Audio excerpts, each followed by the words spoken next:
Moje meno je Linda Gergelová a vo financiách pôsobím už od roku 2011, napriek tomu, že som vo financiách nikdy pracovať nechcela. No, napokon som sa rozhodla vyštudovať financie, bankovníctvo, investície, ale tiež to zrovna nebol bod, kedy by som sa rozhodovala, že áno, budem vo financiách pracovať.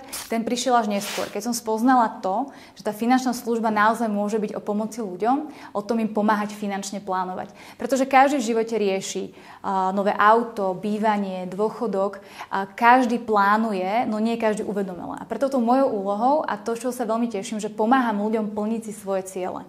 Pretože každý tie ciele má, nie každý vie ich pomenovať. To mojou úlohou je prísť s klientmi na tieto ciele a pomáhať im ich následne naplánovať.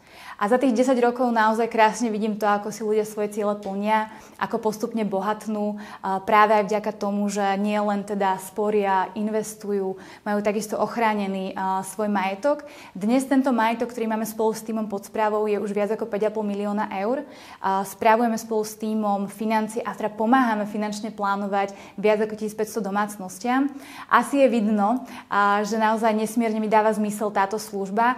Mám pre ňu neuveriteľnú vášeň a to, čo mňa najviac teší, je, že môžem ľuďom pomáhať plniť si svoje ciele a hlavne, že ich môžem finančne vzdelávať. Pretože to je veľmi podstatné. Jedna vec je možno ten produkt samotný, ten finančný plán a tie produkty, ktoré ľudia využívajú, ale druhá vec je naviesť tých klientov na ten správny smer, aby vôbec začali odkladať, začali finančne plánovať a to, čo ma teší, že po tých rokoch vidím výsledky svojej práce. Znamená, ak by som čokoľvek mohla pre vás spraviť v tejto oblasti, neváhajte mi napísať mail.